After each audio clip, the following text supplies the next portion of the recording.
ನಮಸ್ಕಾರ ಸ್ನೇಹಿತರೆ, ಎಲ್ಲರಿಗೂ ಕೂಡ ಈ ವಿಡಿಯೋಗೆ ಸ್ವಾಗತವನ್ನು ಕೋರ್ತಾ ಇದ್ದೇನೆ. ನಾನು ನಿಮಗೆ ಹಿಂದಿನ ವಿಡಿಯೋದಲ್ಲಿ ಯೋಗ ನರಸಿಂಹ ದೇವಸ್ಥಾನ ಹಾಗೆ ನಿಮಗೆ ಕಲ್ಯಾಣ ತೀರ್ಥದ ಬಗ್ಗೆ ವಿಡಿಯೋವನ್ನು ಮಾಡಿದ್ದೆ. ಈ ವಿಡಿಯೋದಲ್ಲಿ ನಿಮಗೆ ಮೇಲುಕೋಟೆಯ ಉಳಿದ ಒಂದು ಪ್ರೇಕ್ಷಣೀಯ ಸ್ಥಳಗಳ ಬಗ್ಗೆ ವಿಷಯವನ್ನು ತಿಳಿಸಿಕೊಡ್ತೀನಿ ಸ್ನೇಹಿತರೆ, ಬನ್ನಿ.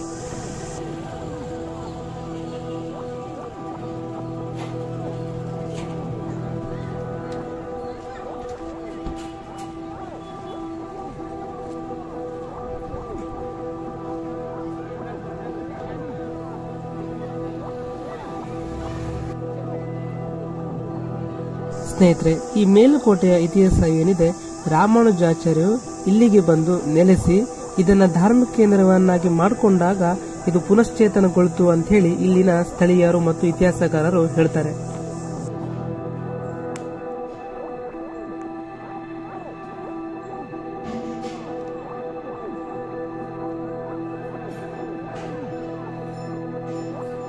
ಈ ಚೆಲುವನಾರಾಯಣ ಸ್ವಾಮಿ ದೇವಸ್ಥಾನವನ್ನ ದಕ್ಷಿಣದ ಭದ್ರಿಕಾಶ್ರಮ ಅಂತ ಕೂಡ ಕರೀತಾರೆ. ಹಾಗೆ ಇಲ್ಲಿನ ಪ್ರಾಚೀನ ದಾಖಲೆಗಳು ಇಲ್ಲಿನ ದೇವರನ್ನು ನಾರಾಯಣ, ತಿರುನಾರಾಯಣ, ಸಂಪತ್ಕುಮಾರ ನಾರಾಯಣ, ಚೆಲ್ಲಪಿಳ್ಳರಾಯ, ಅದೇ ತರ ಚೆಲುವನಾರಾಯಣ ಅಂತ ಹೇಳಿ ಕರೀತಾರೆ.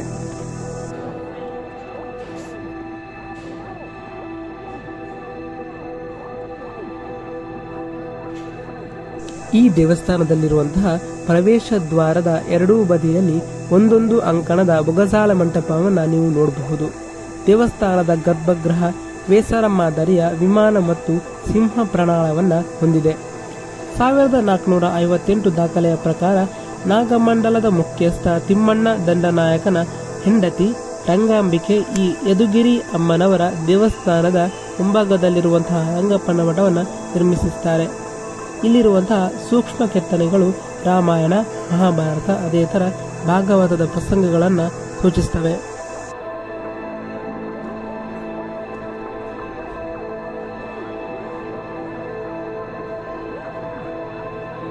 ಸ್ನೇಹಿತರೆ, ರಾಮಾನುಜಾಚಾರ್ಯ ಕನಸಿನಲ್ಲಿ ನಾರಾಯಣನು ಬಂದು ತನ್ನನ್ನು ಪುನಃ ಪ್ರತಿಷ್ಠಾಪನೆ ಮಾಡುವಂತೆ ಕೇಳಿಕೊಳ್ಳುತ್ತಾನೆ. ಆ ಸಂದರ್ಭದಲ್ಲಿ ನಮ್ಮ ರಾಮಾನುಜಾಚಾರ್ಯರು ಕೆರೆತೊಣ್ಣೂರಿನಲ್ಲಿ ಇರ್ತಾರೆ. ತದನಂತರ ಇಲ್ಲಿಗೆ ಬಂದು ನಾರಾಯಣ ಮೂರ್ತಿಯನ್ನು ಹುಡುಕಿದ ನಂತರ ಅದನ್ನ ಸರ್ವ ರೀತಿಯಲ್ಲೂ ಕೂಡ ಅಲಂಕಾರವನ್ನ ಮಾಡಿ ಅದಕ್ಕೋಸ್ಕರ ದೇವಾಲಯವೊಂದನ್ನು ನಿರ್ಮಿಸಿ ತದನಂತರ ಶಾಸ್ತ್ರೋಕ್ತವಾಗಿ ಆ ಮೂರ್ತಿಯನ್ನ ಇಲ್ಲಿ ಸ್ಥಾಪಿಸ್ತಾರೆ. ಆಗ ಆ ಕಾರ್ಯಕ್ಕೆ ಅವರಿಗೆ ಬೆನ್ನೆಲುಬಾಗಿ ನಿಂತಿರುವರು ಹೊಯ್ಸಳದ ರಾಜ ವಿಷ್ಣುವರ್ಧನ. ಅದೇ ರೀತಿ 1008 ರಿಂದ 1148 ಆಡಳಿತ ಸಮಯ ಮಾಡಿದಂತಹ ಎಲ್ಲಾ ರಾಜರುಗಳು, ಮೈಸೂರಿನ ರಾಜರಾಗಿರಬಹುದು ಅಥವಾ ವಿಷ್ಣುವರ್ಧನನಿಂದ ಹಿಡಿದು ಎಲ್ಲಾ ರಾಜರುಗಳು ಕೂಡ ಈ ಕೇಂದ್ರವನ್ನ ರಕ್ಷಿಸಿದ್ದಾರೆ.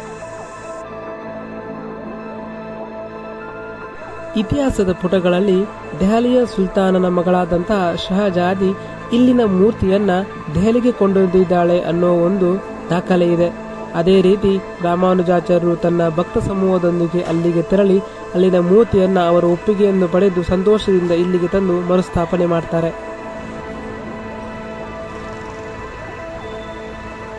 ಸ್ನೇಹಿತರೆ, ನೀವಿಲ್ಲಿ ನೋಡ್ತಿರುವಂತಹ ಗರುಡ ಕಂಬ ಏನಿದೆ, ಇದರ ಅಡಿಯಲ್ಲಿ ಆಂಜನೇಯ ಮೂರ್ತಿಯ ದೇವರ ಆಕೃತಿ ನೀವು ಗಮನಿಸಬಹುದು.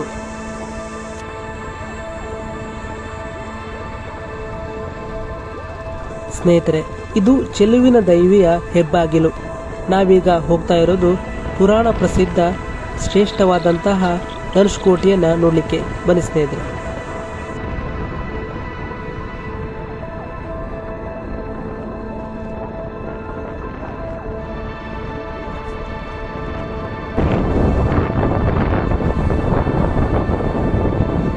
ಬರ್ತಿ ಹೆಂಗೆ?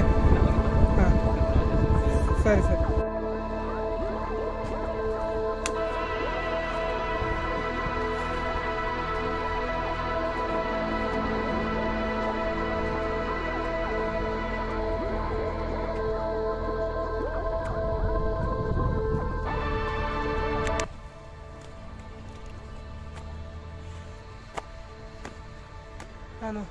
ನಾನು ಬೆಳಿಗ್ಗೆಯಿಂದ ನಡ್ಕೊಂಡು ಹೋಗಿದ್ದೀನಿ ಎಲ್ಲ ಪ್ಲೇಸಿಗೂ ಕೂಡ.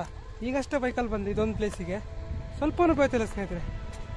ಮಂಗಳೂರಿಗೆ ಇಲ್ಲಿಗೂ ಡಿಫ್ರೆನ್ಸ್ ಅಂದರೆ ಅಲ್ಲಿ ಹ್ಯುಮಿಡಿಟಿ ಭಯಂಕರ ಇದೆ, ಇಲ್ಲಿ ಚೂರು ಹ್ಯುಮಿಡಿಟಿ ಇಲ್ಲ. ಅಂದರೆ ಸ್ವಲ್ಪ ನಿಮ್ಗೆ ಸಾಕಾಗಲ್ಲ ಎಷ್ಟು ನಡೆದರೂ ಕೂಡ.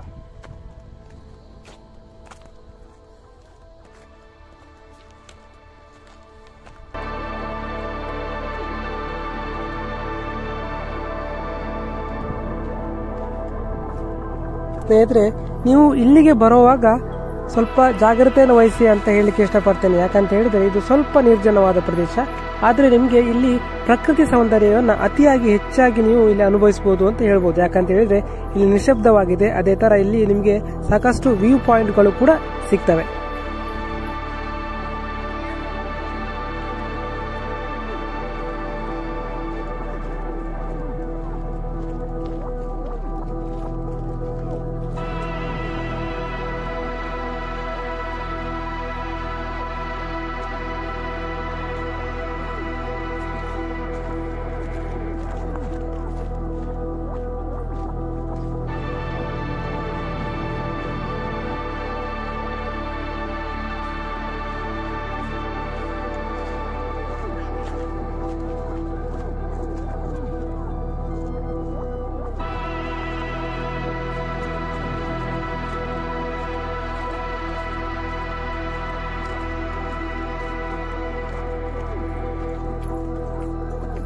ಸ್ನೇಹಿತರೆ, ಈ ಧನುಷ್ಕೋಟಿಯ ಇತಿಹಾಸವನ್ನ ಕೇಳಿದ್ರೆ ನಿಮಗೆ ರೋಮಾಂಚನವಾಗುವುದಂತೂ ಖಂಡಿತ. ಯಾಕಂತ ಹೇಳಿದ್ರೆ ರಾಮ, ಲಕ್ಷ್ಮಣ ಹಾಗೂ ಸೀತೆ ವನವಾಸ ಇದ್ದಂತಹ ಸಂದರ್ಭದಲ್ಲಿ ಈ ಕ್ಷೇತ್ರಕ್ಕೆ ಭೇಟಿ ಕೊಡುತ್ತಾರೆ. ಆ ಸಂದರ್ಭದಲ್ಲಿ ಸೀತೆಗೆ ಬಾಯಾರಿಕೆ ಆದಾಗ ಇಲ್ಲಿ ಕುಡಿಯಲು ನೀರಿರುವುದಿಲ್ಲ. ಆಗ ರಾಮನು ತನ್ನ ಬಿಲ್ಲನ್ನು ತೆಗೆದು ಒಂದು ಬಾಣವನ್ನು ಈ ಬಂಡೆಕಲ್ಲಿಗೆ ಜೋರಾಗಿ ಬಿಡುತ್ತಾನೆ. ಆ ಸಂದರ್ಭದಲ್ಲಿ ಅಲ್ಲೊಂದು ದೊಡ್ಡ ನೀರಿನ ಹೊಂಡವೇ ಉತ್ಪತ್ತಿಯಾಗುತ್ತದೆ. ಇದೇ ಈಗ ನೀವು ನೋಡ್ತಿರುವಂತಹ, ಇಲ್ಲಿ ನೋಡ್ಲಿಕ್ಕೆ ಹೊರಟಿರುವಂತಹ ಧನುಷ್ಕೋಟಿ. ಬನ್ನಿ ಸ್ನೇಹಿತರೆ.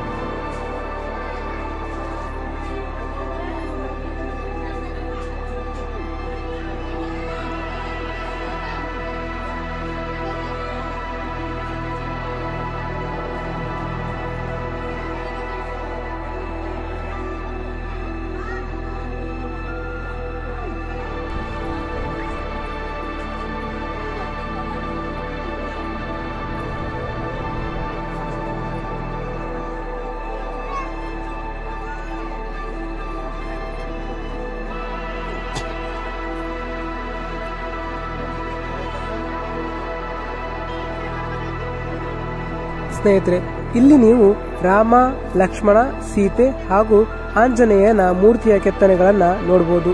ನೀವು ಗಮನಿಸಬಹುದು ಸ್ನೇಹಿತರೆ, ಇಲ್ಲಿರುವಂತಹ ಎಲ್ಲರೂ ಕೂಡ ಈ ತೀರ್ಥವನ್ನ ತಲೆಗೆ ಚುಮಿಸ್ಕೊಳ್ತಾ ಇದ್ದಾರೆ. ಯಾಕಂತ ಹೇಳಿದ್ರೆ ಇಲ್ಲಿನ ತೀರ್ಥವನ್ನು ಹಾಕೊಂಡ್ರೆ ನೀವು ಏನು ಮನಸ್ಸಿನಲ್ಲಿ ಅನ್ಕೊಂಡಿರ್ತೀರೋ ಅದೆಲ್ಲವೂ ಕೂಡ ಸುಸೂತ್ರವಾಗಿ ನೆರವೇರುತ್ತದೆ. ಅದೇ ತರ ನೀವು ಗಮನಿಸಬಹುದು ಸ್ನೇಹಿತರೆ, ಇನ್ನೂ ಕೂಡ ಏಪ್ರಿಲ್ ತಿಂಗಳ ಕೊನೆಯಲ್ಲೂ ಕೂಡ ನೀವು ಇಷ್ಟು ನೀರನ್ನ ಇಲ್ಲಿ ಗಮನಿಸಬಹುದು. ಯಾಕಂತ ಹೇಳಿದ್ರೆ ಇಲ್ಲಿನ ಪವಾಡ ಅಂತದ್ದು ಸ್ನೇಹಿತರೆ. ಈಗಿನ ಒಂದು ನೀರು ಇರುವಂತಹ ಸಮಯದಲ್ಲೂ ಕೂಡ ಈ ಬಂಡೆಕಲ್ಲಿನ ಮೇಲೆ ನೀರಿರುವುದನ್ನು ನೋಡಿದ್ರೆ ನೀವು ಆಗಿನ ಒಂದು ಪವಾಡ ಎಷ್ಟಿರ್ಬೋದು ಅಂತ ಹೇಳಿ ನೀವು ಊಹಿಸಬಹುದು.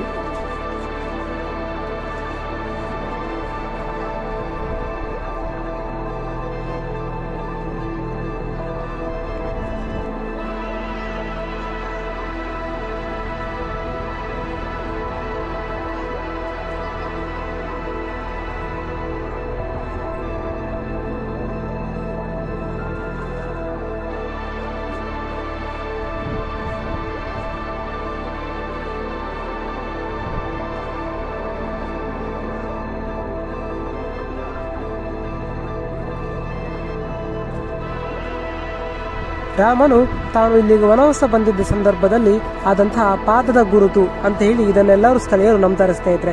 ಇದಕ್ಕೂ ನಮಸ್ಕರಿಸಿದ್ರೆ ನಿಮಗೆ ಒಳ್ಳೆಯದಾಗುತ್ತೆ ಅನ್ನೋ ಒಂದು ಪ್ರತೀತಿ ಇದೆ. ಹಾಗಾಗಿ ಇದಕ್ಕೂ ನಮಸ್ಕರಿಸಿ ಹೋಗೋಣ ಸ್ನೇಹಿತರೆ. ಬನ್ನಿ, ಇದನ್ನು ನೋಡಿಕೊಂಡು ಮುಂದಿನ ಪ್ಲೇಸಿಗೆ ಹೋಗೋಣ.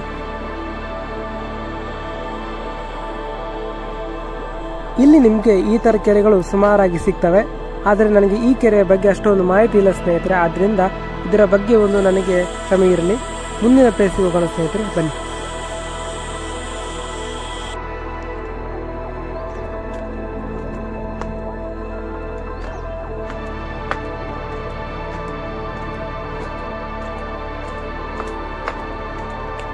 ಸ್ನೇಹಿತರೆ, ಈಗ ನಾವು ಬಂದಿರೋದು ಅಕ್ಕ ತಂಗಿ ಕೊಳ ಅಂತ ಹೇಳಿ. ನಿಮಗೆ ಹೋದಾಗ ತಕ್ಷಣ ಸಿಗುವಂತದ್ದು ಅಕ್ಕ ಕೊಳ, ಅದೇ ತರ ಅದರ ಪಕ್ಕದಲ್ಲಿರುವಂತದ್ದು ತಂಗಿ ಕೊಳ. ಇನ್ನು ಹಿಂದಿನ ಕಾಲದಲ್ಲಿ ಈ ಲೋಕ ಕಲ್ಯಾಣಕ್ಕಾಗಿ ಇವರಿಬ್ರು ಕೂಡ ಒಂದು ಕೆರೆಯನ್ನ ಕಟ್ಟಿಸಬೇಕು ಅಂತ ಹೇಳಿ ಯೋಚಿಸ್ತಾರೆ. ಅಕ್ಕ ಸ್ವಲ್ಪ ಸಿಡುಕು ಸ್ವಭಾವದವಳು, ತಂಗಿ ಸ್ವಲ್ಪ ದೈವಿ ಭಕ್ತಿ. ಆದುದರಿಂದ ತಂಗಿಯು ತಾನು ಕೊಳ ಮಾಡೋಕ್ಕಿಂತ ಮುಂಚೆ ದೇವರನ್ನ ಪ್ರಾರ್ಥಿಸಿ ಬೇಡಿಕೊಳ್ತಾಳೆ.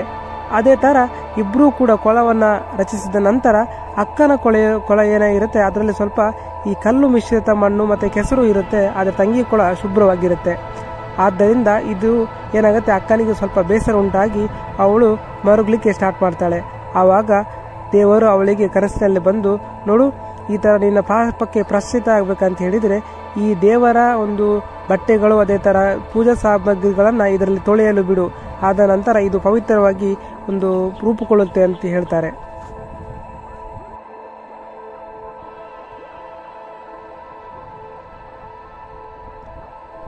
ಇನ್ನು ಈ ವಿಡಿಯೋನ ಮುಗಿಸುವಂತ ಸಮಯ ಸ್ನೇಹಿತರೆ. ನನಗೆ ತಿಳಿದಷ್ಟು ಮಾಹಿತಿಯನ್ನ ಎಲ್ಲಾ ಕ್ಷೇತ್ರಗಳ ಬಗ್ಗೆ ಕೊಡಲು ಪ್ರಯತ್ನ ಮಾಡಿದ್ದೇನೆ. ಇನ್ನೂ ಹೆಚ್ಚಿನ ಮಾಹಿತಿ ನಿಮಗೆ ಬೇಕು ಅಂತ ಹೇಳಿದ್ರೆ ಕಮೆಂಟ್ ಬಾಕ್ಸ್ ಅಲ್ಲಿ ತಿಳಿಸಿ. ನಿಮಗೆ ಎಲ್ಲಾ ಸ್ಥಳಗಳ ಬಗ್ಗೆ ಪ್ರತ್ಯೇಕವಾದ ವಿಡಿಯೋ ಅಂತ ಮಾಡಲು ಪ್ರಯತ್ನ ಮಾಡ್ತೇನೆ. ಅಲ್ಲಿ ತನಕ ಎಲ್ಲರಿಗೂ ಒಳ್ಳೆಯದಾಗಲಿ ಸ್ನೇಹಿತರೆ.